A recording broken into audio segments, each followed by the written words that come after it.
잠시 기도하겠습니다.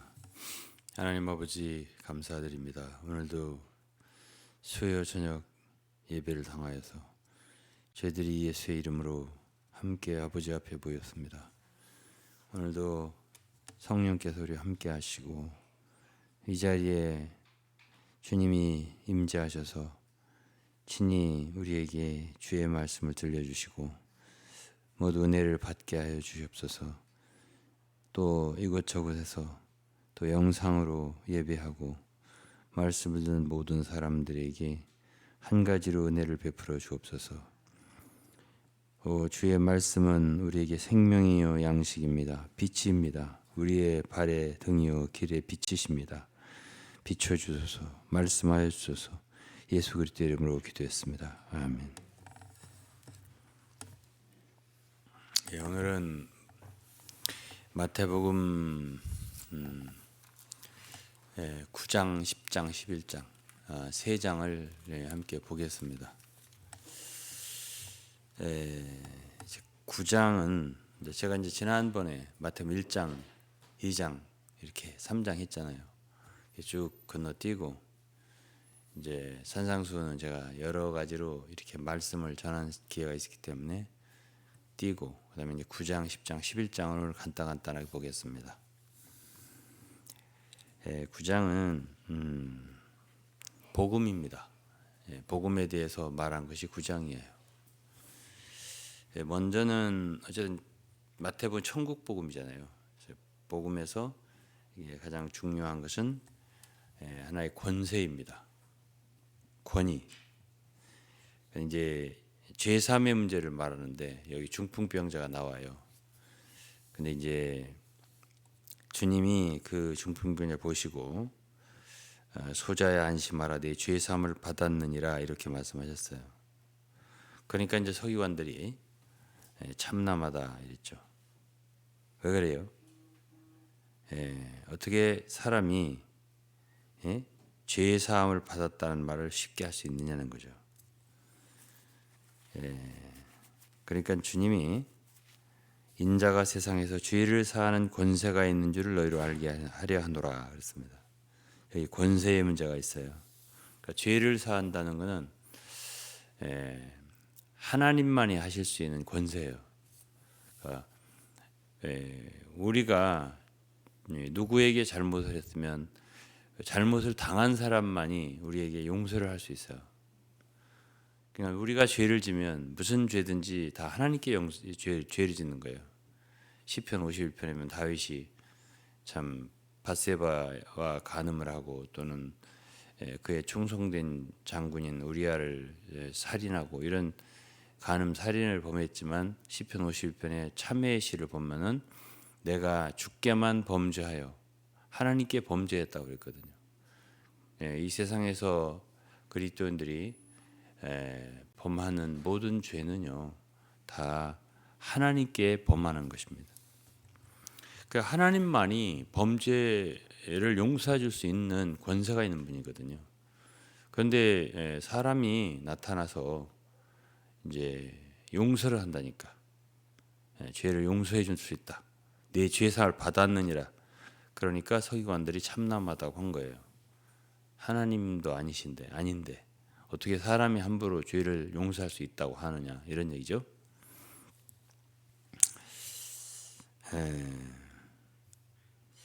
그러니까 이제 6절에 뭐라 하냐면 그러나 인자가 세상에서 죄를 사하는 권세가 있는 줄을 너희로 알게 하려 하노라. 그러니까 사람이지만 예수님은 죄를 사하는 권세가 있는 줄을 알게 하겠다. 그래서 이제 그 중풍병자에게 그 자리를 들고 일어나 걸어가라 이렇게 하면서 너희들 생각에는 죄를 용서하는 거하고 중풍병자를 일으키는 거하고 어느 것이 쉽겠냐고 이렇게 물어보셨어요. 그러니까 물론 죄를 사하는 건 이제 말로 하는 거니까 쉬운 거고 중풍병자 일으키는 거는 그야말로 능력이 있어야 되는 거 아니겠어요? 그러니까 이제 중풍병자를 일으킨다면 그건 그야말로 권세가 있는 거죠. 그래서 이제 일어나서 걸어가라 이렇게 하니까 중풍병자 일어났단 말이에요. 그러니까 이제 마지막에 뭐라 했어요? 무리가 보고 두려워하며 이런 권세를 사람에게 주신 하나님께 영광을 돌리니라 그랬습니다. 권세의 문제란 말이에요. 죄 사함의 문제는.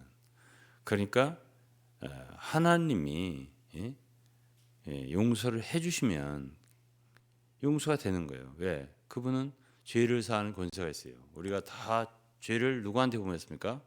이 세상에서 범죄한 건 다 하나님께 범죄를 한 거예요. 근데 여기 한 분이 계신데 그분이 예수인데 이 예수는 사람이지만 동시에 하나님이란 말이에요. 그러니까 그분이 내 죄 사함을 받았느니라 그러면 용서를 받는 거죠. 이제 그 다음 이야기가 있습니다. 이제 마태를 부르시는 장면이에요. 마태는 세리였습니다. 그런데 주님이 마태를 나를 쫓으라 이렇게 주님이 이렇게 사람 부를 때 보면 이렇게 많은 말씀 안 하세요. 베드로나 뭐 요한이나 언드레나 야고보나 이런 사람들 갈릴리 바닷가에서 제자로 부르실 때도 나를 좇으라 그랬습니다. 내가 너로 사람 낚는 어부가 되게 하리라 두 마디였습니다. 많이 말을 안 하세요. 제가 부르심 받은 거 83년도라고 말씀드린 적 있어요. 그때도 저는 많은 말씀을 들은 게 아니에요. 딱 두 마디예요. 넌 지금 뭘 하고 있냐? 넌 나이가 몇 살이냐? 이 두 마디 들었어요. 넌 나이가 몇 살이냐? 넌 지금 뭐 하고 있냐?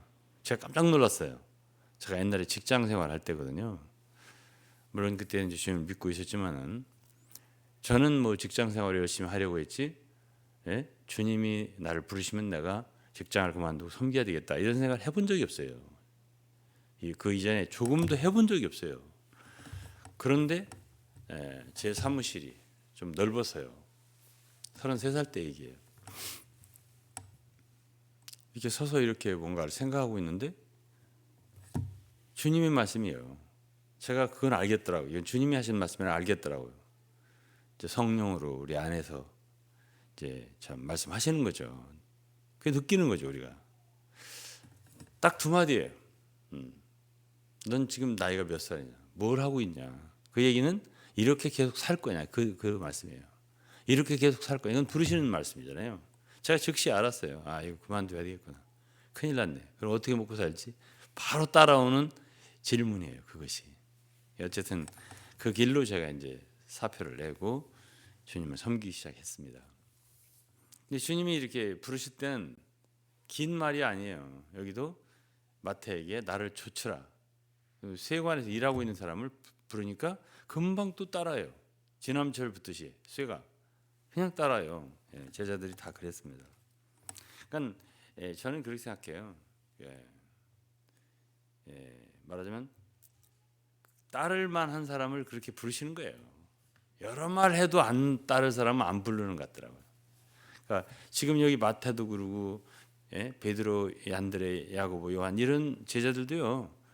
그냥 한마디 하니까 자석에 쇠가 자석 붙듯이 탁 따르지 않습니까? 그런 사람들을 부르시는 것 같더라고요. 저도 그때 거기에 뭐 의문이 없었어요. 의문 부호가 없었어요. 조금 이제 직장을 놓고 어떻게 사나 하는 걱정은 있었지만은 따르는 데는 제가 의문이 없었어요. 근데요, 이제 여기 마태, 이제 주님이 마태 집에서 이제 마태는 자기가 이제 주님을 모시고 이제 참 따르는 즉시 집에서 잔치를 했어요. 주님 모시고. 그러니까 그때 당시에 많은 바리새인들 그 광경을 봤어요. 보고 제자들한테 이제 예수님이 제자들한테 묻는 거예요. 너희 선생은 어떻게 저런 죄인들, 세리들과 함께 잡수시냐라고 이제 물었잖아요. 그러니까 예수님이 그 말씀을 듣고 이런 말씀하셨어요. 건강한 자에게는 의원이 쓸데없고 병든 자에게라야 쓸데있느니라. 너희는 가서 내가 긍휼을 원하고 제사를 원치 아니하노라 하신 뜻이 무엇인지 배우라. 내가 의인을 부르러 온 것이 아니요 죄인을 부르러 왔노라. 저는 25살 때 구원 받았어요. 근데 물론 뭐 교회는 어릴 때부터 다녔고요. 그러나 이제 복음을 몰랐죠.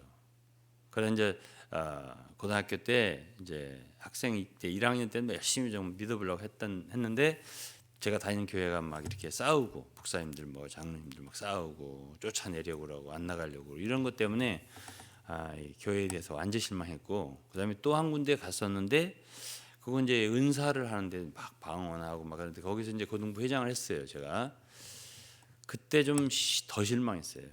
예, 아무것도 없는 거예요. 그래서 성경은 옳은데, 하나님도 옳고 성경도 옳은데 이 땅에 교회는 틀렸다. 교회는 이건 아니다라고 제가 판단했어요. 그때 당시만 해도 저희들 명문학교 다녔잖아요. 그러니까 제 친구하고 함께 저는 고등부 회장이고 친구는 총무였고 서로 상의 얘기를 했어요. 뭐가 있는 것 같냐? 걔가 없는 것 같다고. 나 아무것도 없는 것 같다. 신앙에서 뭐 방은 막 주위에서 하고 그러는데 이거 아닌 것 같다. 이제 서로 걔도 그만두고 나도 그만두고. 그래서 이제 그때부터 이제 교회를 떠났죠.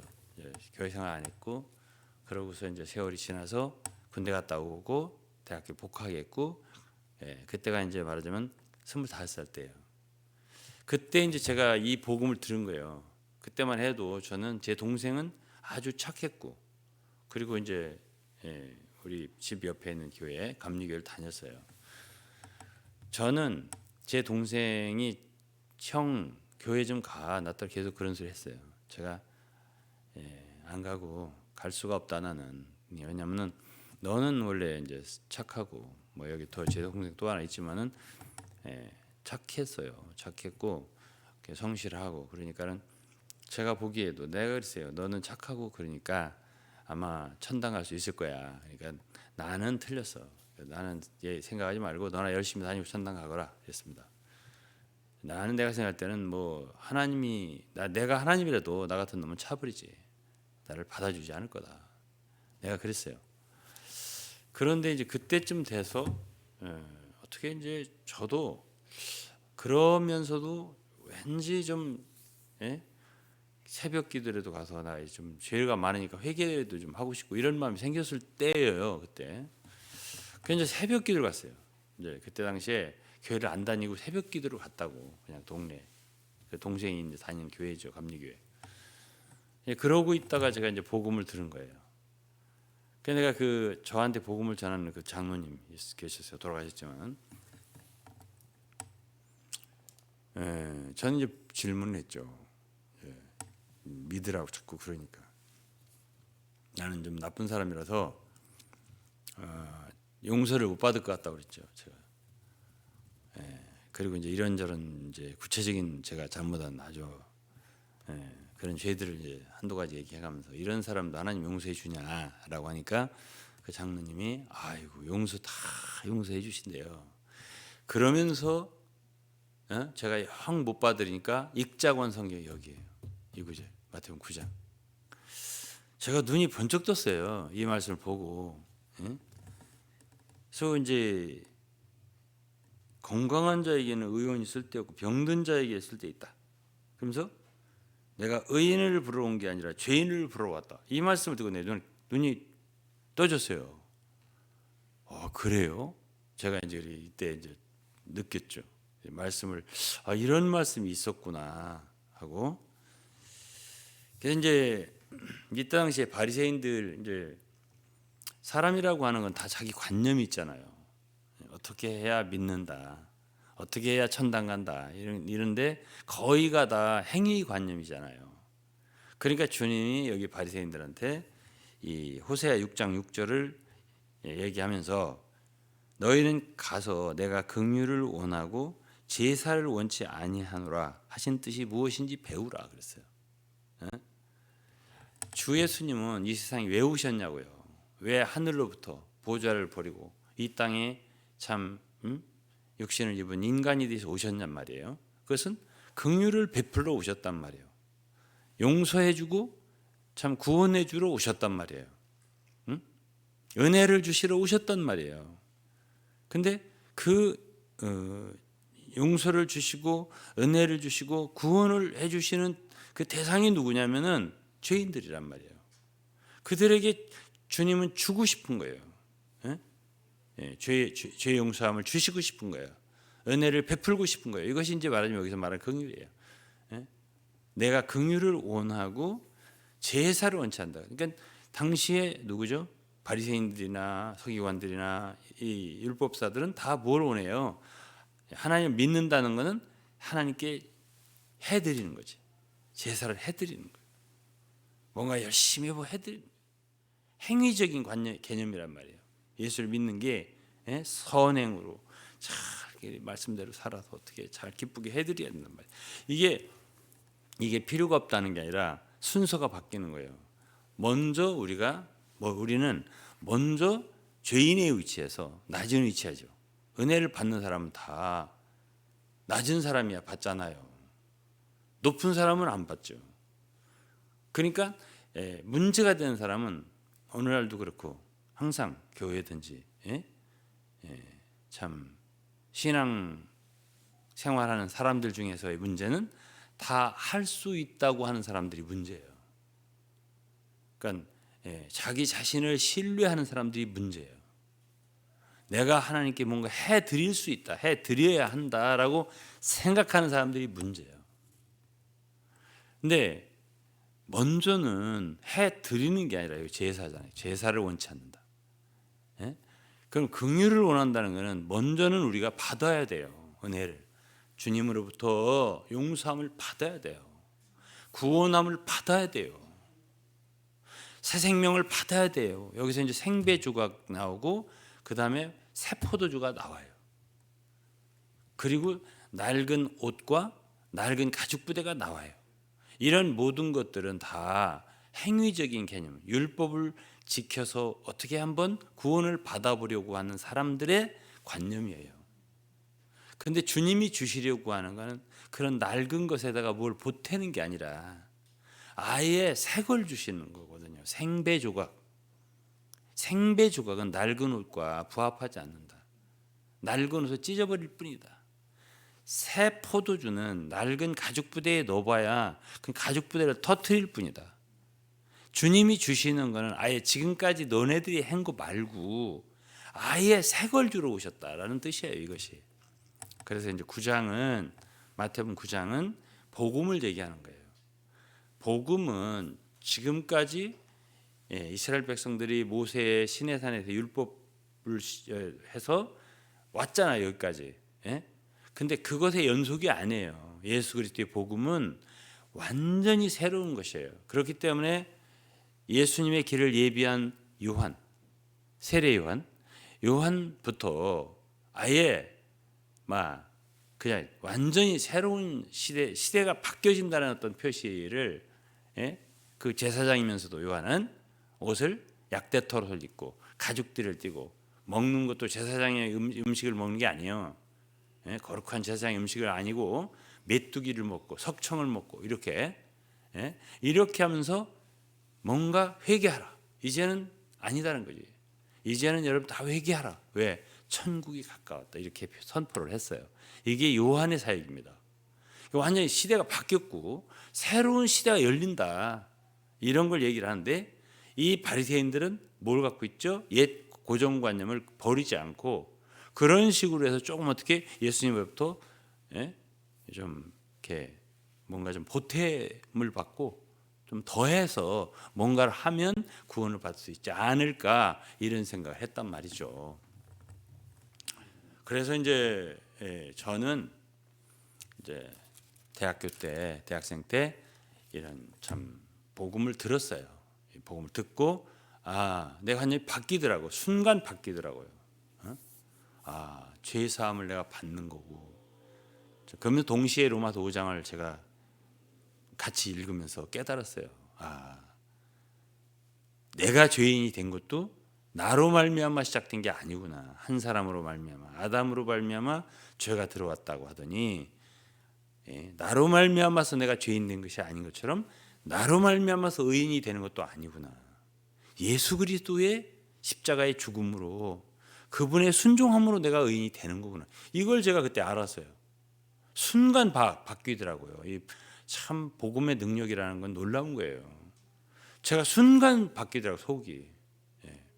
그러니까 그때 나는 마태복음 9장에 있는 이 말씀처럼 생배를 얻은 거예요. 새 옷을 얻은 거고, 새 옷은 외적인 거잖아요.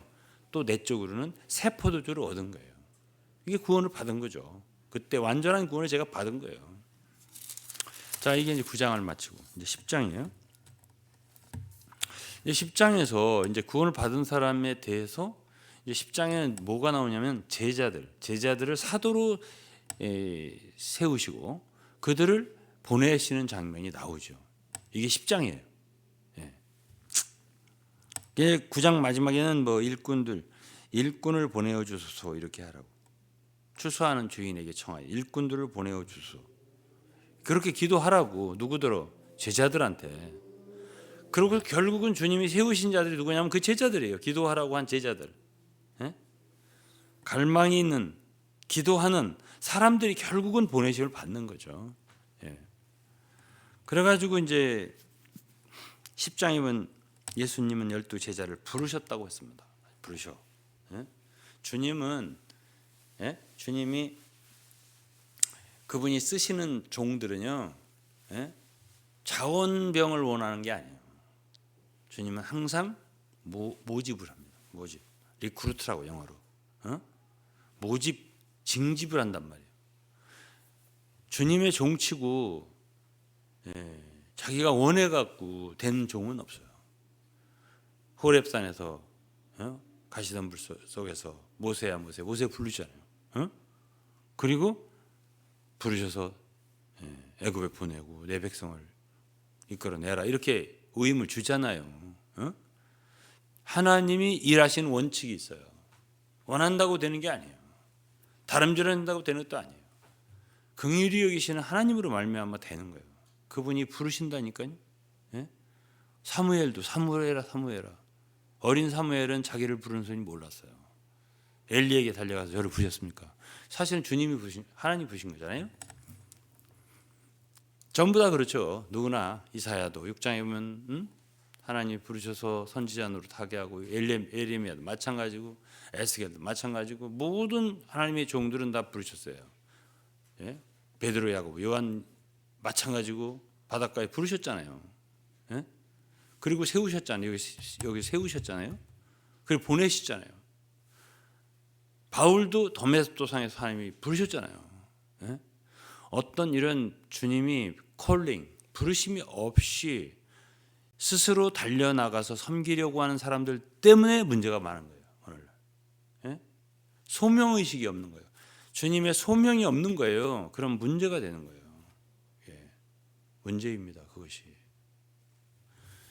그래서 이제 10장 1절에 보면 12제를 부르셨단 말이 있죠. 그리고 이제 2절에 보면 이름이 쭉쭉쭉쭉 나와요. 그 다음에 5절에 보면 이 12를 내어 보내시며 그랬잖아요. 주님은 다메섹 도상에서 누구를 불렀죠? 누구를? 바울을. 그리고 사도행 13장에 보면은 바울과 바나바와 사울을 보내셨잖아요. 보내셨잖아요. 그러니까 이렇게 부르시고 세우시는 것이 분명해야 되고 보내시는 것이 또 분명해야 돼요. 또 주시는 의임이 분명해야 돼요. 내가 불러 시키는 일을 위하여 바나바와 사울을 따로 세우라. 이거는 이제 사도행 13장이고 사도행전 22장, 26장 등등을 보면 네가 나를 본 일과 내가 너에게 나타날 모든 것에 대하여 나의 사환과 증인이 되라. 의임이 분명하잖아요. 주님이 사람을 쓸 때는 시키는 것을 하란 말이에요. 이렇게 그러지 않고 자기 멋대로 자기 하고 싶은 일을 하고 임의로 하고 이렇게 하기 때문에 오늘날 문제가 많은 거예요. 그 누가 아나? 그거를 신자들이 아냐고요. 그거를 모르지. 성경을 가르치면 다 참 훌륭한 말씀의 종인 줄 알고 다 따른다 말이죠. 그래서 이제 6절에 보면 10장 6절에 보면 차라리 이스라엘 집에 잃어버린 양에게 가라. 어디로 가라는 거 분명하죠. 이스라엘 집에 잃어버린 양이 그러니까 이방인의 길로는 가지 말라고 그랬어요. 12 제자들에게 말이죠. 이렇게 말씀하셨거든요. 이제 10장에서는 몇 개만 얘기할게요. 다 말할 수는 없고 32절이에요. 누구든지 사람 앞에 나를 시인하면 나도 하늘에 계신 내 아버지 앞에 저를 시인할 것이요 누구든지 사람 앞에 나를 부인하면 나도 하늘에 계신 내 아버지 앞에 저를 부인하려. 이 하나님의 종, 복음 전파자로 세우심을 받은 사람들의 가장 중요한 것이 예수를 시인하는 거예요.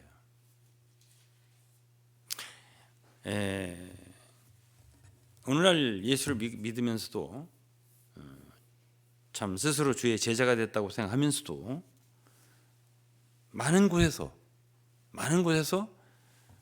우리 자신의 신분, 우리 자신이 받은 은혜, 내가 믿는 주 예수 그리스도를 떳떳하게 시인하지 못하는 그리스도인이 얼마나 많은 줄 아세요? 굉장히 부끄러워하는 사람이 많습니다. 그리고 그냥 안 믿는 것처럼 자기의 체면이 상할까 봐 또는 뭐 자기의 채신머리가 좀 떨어질까 봐 그냥 안 믿는 것처럼 이렇게 하는 수가 있고, 또 어떤 분위기에서는 예수님에 대해서 막 비방하고 조롱하고 이런 말을 들으면서도 빙긋이 웃으면서 가만히 있는 사람이 있어요. 그것이 바로 예수 그리스도 시인하지 않는 거예요. 저는 정말 한 번은 정말 우리들 친구들 가운데는 가장 사업적으로 성공하고 모든 사람이 다 우러러보는 그런 친구가 있어요. 예수님에 대해서 조롱하는 말을 하는 거예요. 제가 참지 않았어요. 모든 사이가 다 끊어진다 하더라도 내가 참지를 못하겠더라고요. 그 친구가 참 다행히도 그것을 알고 자기 차를 몰고 서초동에서부터 부천까지 용서를 구하고 싶다고 왔었어요. 이제 그 뒤로도 때때로 내가 이거 뭐 말을 잘못해도 혼나는 거 아닌가 이렇게 말을 해요. 할 때가 있어요. 그러나 어쨌든 간에 우리가 믿는 신앙을 말하자면 하나님 앞에 시인할 뿐 아니라 우리가 이 땅에서 복음을 전한다 하는 것은 우리가 예수 그리스도의 복음을 사람들한테 전하는 문제만이 아니에요. 우리가 우리의 신분을 확실하게 확고하게 나는 그리스도인이다, 하나님 자녀다 하는 걸 드러내고 또 내가 믿는 주님에 대해서 어떤 참 조롱하는 말이나 이런 거 들렸을 때는 그건 참을 수가 없죠. 우리가 참으면 안 되죠. 이러한 태도가 중요하다. 난 그렇게 생각을 해요. 그래서 이제 여기 보면은 누구든지 사람 앞에 나를 시인하면 사람 앞에 시인하면 나도 하늘에 계신 내 아버지 앞에 저를 시인할 거고, 나를 부인하면 나도 하늘에 계신 내 아버지 앞에 저를 부인하리라 이랬습니다. 그날 주님을 만나 우리가 주님 다시 오신 날 어떤 사람은 시인 될 것이고 그 이름이 시인 될 것이고 어떤 사람은 부인당할 것인데요. 그거는 이 땅에서 네가 어떻게 행했냐에 딱 따라서 받는 거예요. 그리고 왜 부인하냐? 이게 뭐라 했어요? 39절에 자기 목숨을 얻는 자는 잃을 것이요 나를 위하여 자기 목숨을 잃는 자는 얻으리라. 다 목숨을 위해서, 자기의 생활을 위해서, 자기의 체면을 위해서, 자기 얼굴을 위해서, 자기 장래를 위해서, 사람들과 관계성을 위해서 주님을 부인하게 되는 거죠. 그러면 주님 앞에 그날 부인된다라고 주님이 말씀을 하셨죠. 그리고 이제 주님이 해주신 말씀 뭐예요? 너희를 영접하는 자는 나를 영접하는 것이요 나를 영접하는 자는 나 보내신 이를 영접하는 것이다 했습니다. 그냥 우리 하나님의 복음 전도자로 세우신 바도 우리는 누구든지 두려워할 게 없어요. 왜냐하면 우리를 영접하는 게 아니에요. 우리를 보내신 주님을 영접하는 거란 말이에요. 41절 선지자의 이름으로 선지자를 영접하는 자는 선지자의 상을 받을 것이요 의인의 이름으로 의인을 영접하는 자는 의인의 상을 받을 것이라. 그러니까 우리가 주의 종으로 사람들 앞에 나가고 이 나라도 가고 저 나라도 가요. 참 저 많은 나라 다녔잖아요. 지금도 다니고 있잖아요. 요즘에 코로나 때문에 못 나가지만 그런 어떤 곳에서는 반대를 당하는 곳 있잖아요. 두려워할 게 없어요. 왜 그래요? 우리를 영접하는 게, 우리를 거절하고 받지 않는 건요. 우리를 받지 않는 게 아니에요. 우리를 보내신 주님을 받지 않는 거예요. 이렇게 주님이 말씀하시고 우리가 선지자라면 우리를 영접하는 사람은 선지자의 상을 받을 것이고요. 우리가 의인이라면요. 의인의 상을 받을 거라고 했잖아요. 상급과 관계가 있는 거예요.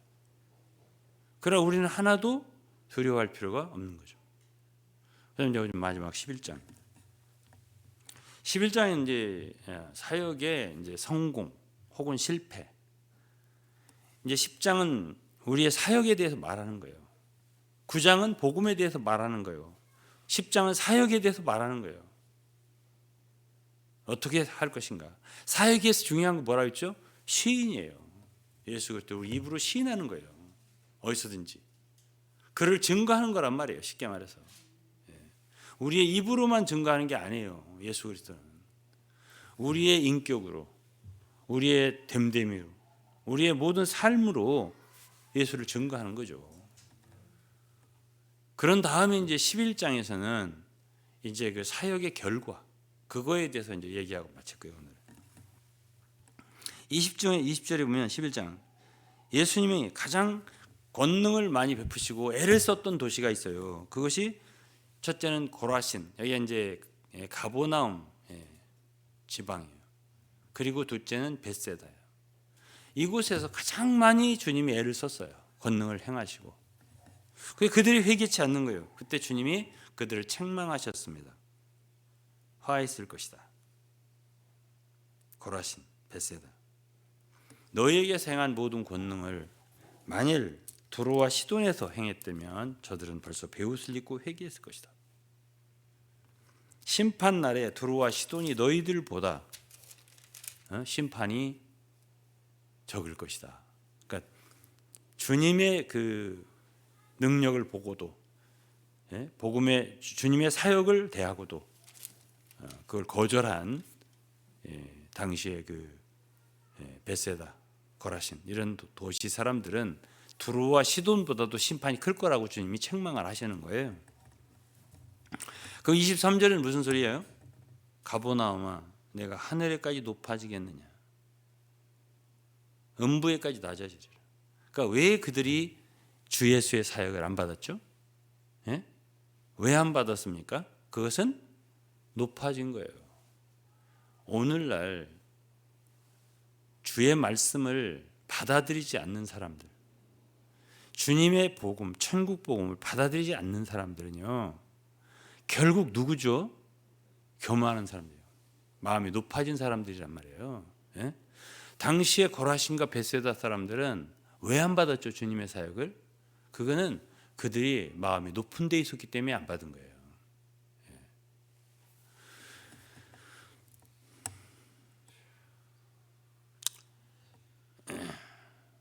25절은 그때 예수께서 대답하여 가라사대 천지의 주제이신 아버지여 이것을 지혜롭고 슬기는 자に숨기시고 어린아이들에게 나타내시고 감사하나이다.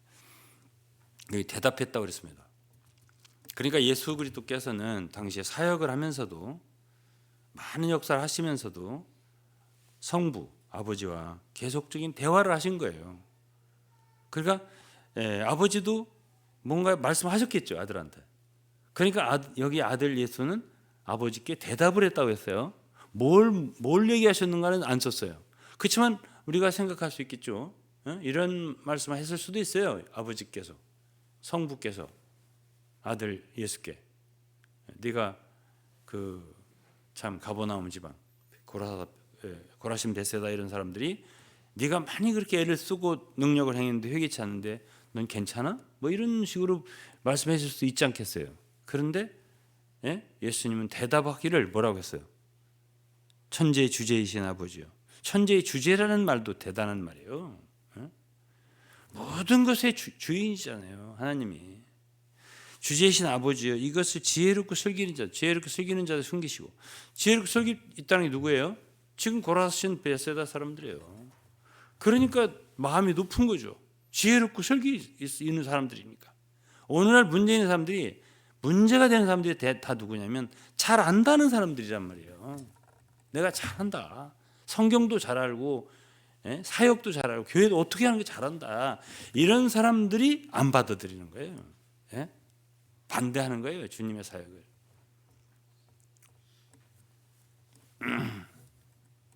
그냥 그런 사람들에게는 이 복음을, 이 진리를, 하나님을 숨기신다고요.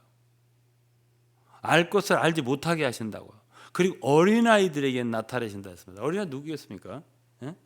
그 제자들이요. 어린아이 같은 사람들이에요.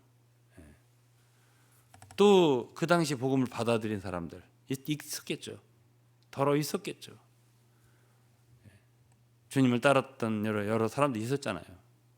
뭐 삭개오도 있고 사마리아 여자도 있고 여러 사람이 있었어요. 복음을 받는 사람들이. 그런 사람 다 어떤 사람들이에요? 그런 사람들은 어린아이 같은 사람들이에요.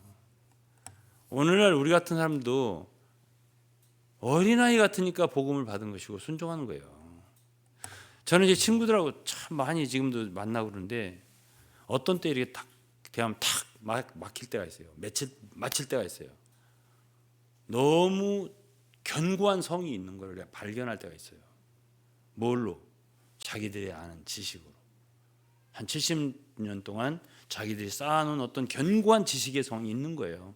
그거를 만지면 탁 튀어요. 그렇기 때문에 쉽게 복음이 안 들어가는 거죠. 못 들어가는 거예요.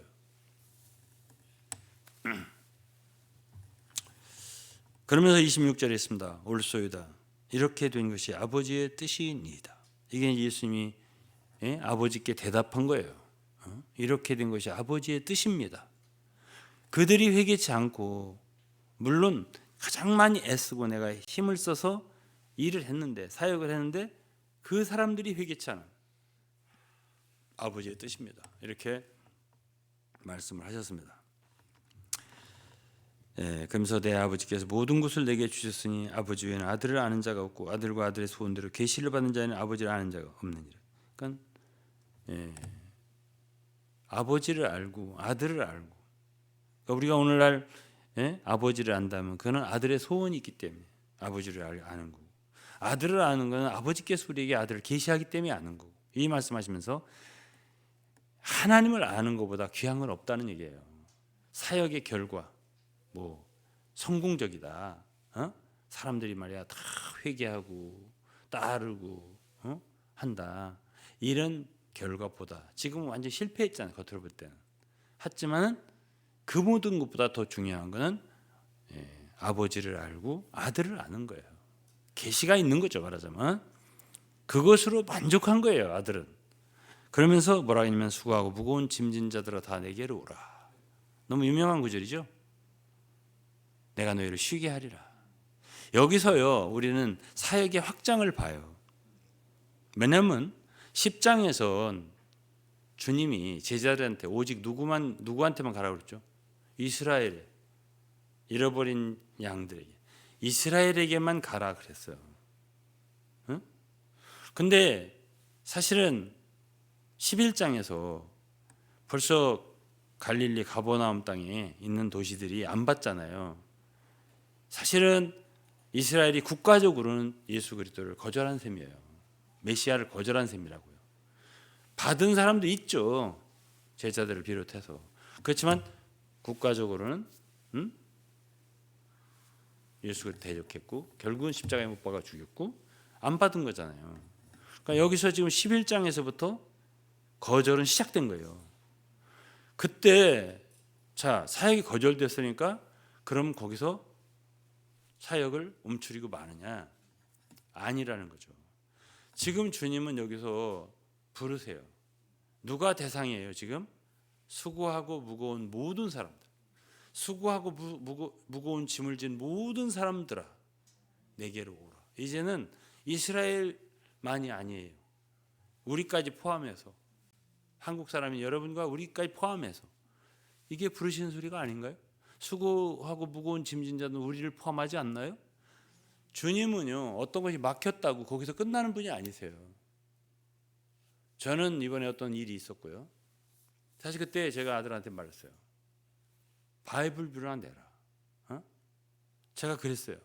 그리고 제가 이번 책을 나오고 나서 저는 진짜 며칠씩 무거운 그 책 얼마나 무거운지 한 서너 권만 내면 엄청 무거워요. 이렇게 하다 그러지 않아도 키가 짜부라들 것 같은데 더 짜부라들겠네 할 정도로 메고 다니면서 한 권씩 줘요. 제가 한 권씩 주면은 참 사람들이라뇨 뭘 아냐면 얼마나 이 책이 공을 들였는지를 알더라고요. 그걸 알아요 사람들이. 그러고서 아주 귀하게 받아요. 꼭 읽어볼게 그러더라고요. 그리고서 제가 시작한 게 영어로 하는 방송을 시작했어요. 3주 됐죠. 예?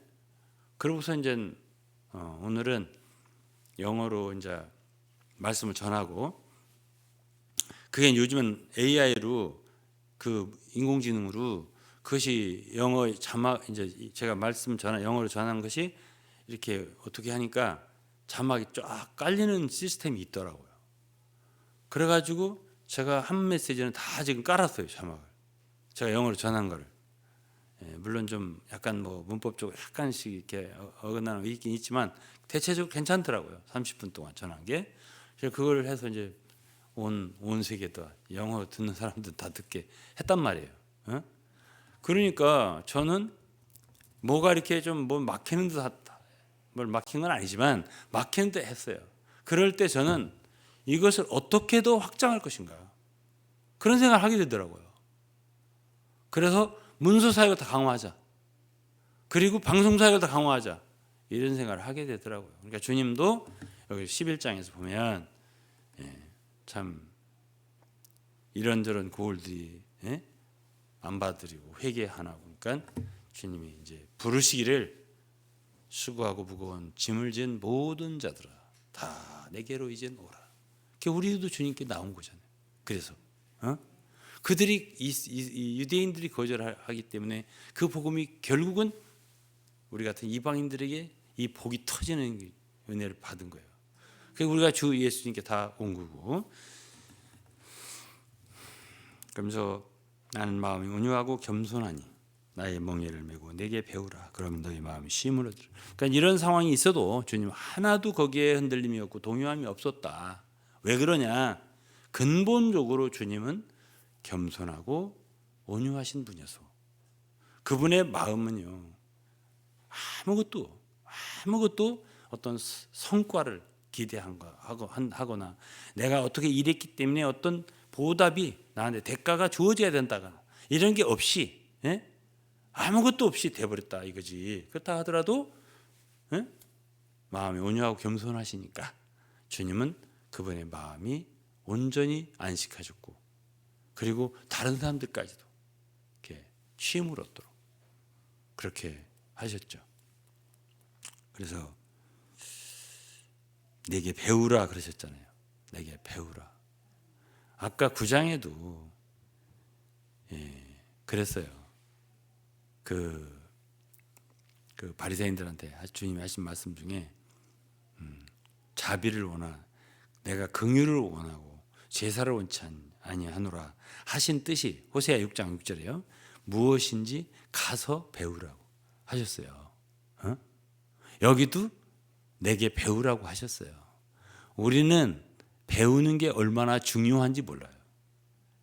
우리가 모든 걸 다 잘한다 이렇게 말하면 안 돼요. 지금도 여전히 배워야 돼요. 근데 가서라고 했잖아요. 아까 9장에 가서 go and learn 그랬단 말이에요. go and learn 가서 배우라고. 어디에 있으면 어떤 분위기 속에 계속 있으면 못 배워요.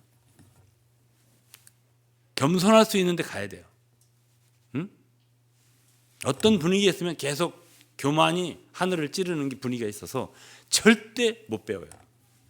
가서 배워야 돼요. 겸손할 수 있는 곳으로 가서 배워야 돼요.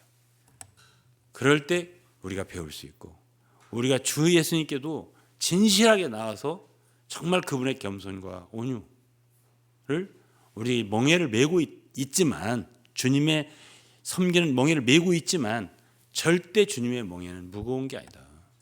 내 멍에는 쉽고 가볍다 하셨습니다. 왜 그러냐? 우리가 주님을 섬기는 것은 어떤 억압이나 무거운 어떤 걸 지고 하는 것이 아니에요. 그런 일을 우리에게 맡기시지 않아요. 주님은 다 주님이 우리에게 해 주시고 하도록 인도해 주시고 능력도 주시고 지혜도 주시고 하기 때문에 그렇게 힘든 게 아니에요. 주님이 인도해 주신 따라서 우리가 정말 안식 가운데서, 쉼을 얻는 가운데서, 자유함 가운데서 섬길 수 있기 때문에 우리는 이런 길을 넉넉히 능히 잘 걸어갈 수 있습니다. 하나님께서 오늘 이 말씀 듣는 여러분들과 또 집에서 또는 이곳저곳에서 비대면으로 예배드리는 모든 이에게 은혜가 함께 하시기를 바라겠습니다. 기도하겠습니다.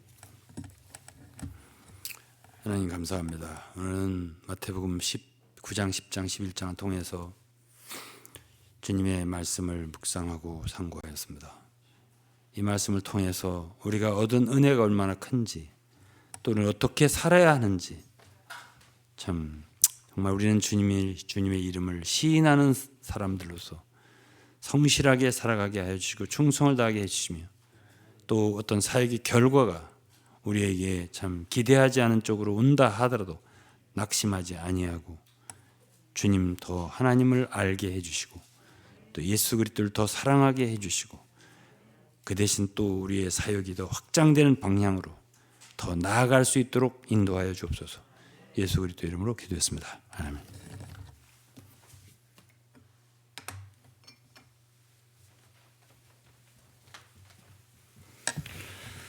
아멘. 다 함께 찬송가 240장, 찬송가 240장, 주가 맡긴 모든 역사 함께 찬양하시겠습니다.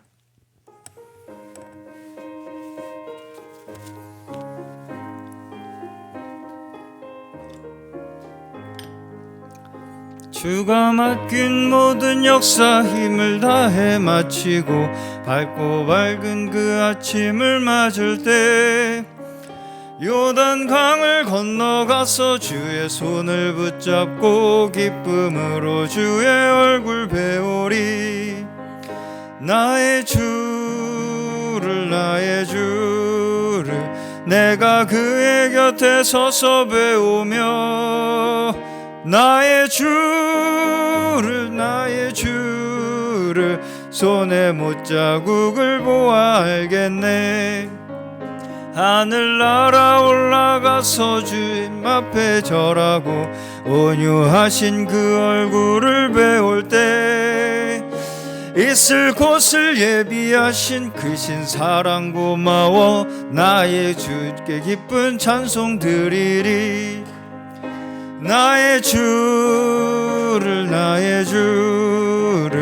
내가 그의 곁에 서서 배우며 나의 주를 손에 못자국을 보아 알겠네. 이 세상을 일찍 떠난 사랑하는 성도들 나를 맞을 준비하고 있겠네. 저희들과 한 소리로 찬송 부르기 전에 먼저 사랑하는 주를 배우리. 나의 주를 내가 그의 곁에 서서 배우며 나의 주를 손에 못자국을 보아 알겠네.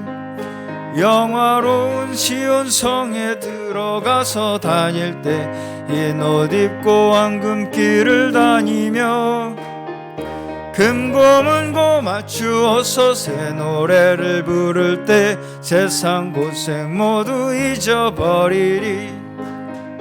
나의 주를 나의 주를 내가 그의 곁에 서서 배우며 나의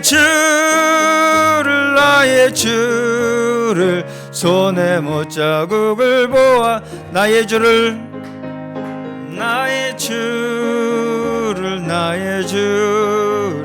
내가 그의 곁에 서서 배우며 나의 주를 손에 못자국을 보아. 1절 한 번만 더 찬양하겠습니다. 주가 맡긴 모든 역사 다해 마치고 밝고 맑은 그 아침을 맞을 때 요단 강을 건너가서 주의 손을 붙잡고 기쁨으로 주의 얼굴 배우리. 아멘. 나의 주를 내가 그의 곁에 서서 배우며 나의 주를 손에 못자국을 보아 알겠네. 아멘. 그렇습니다.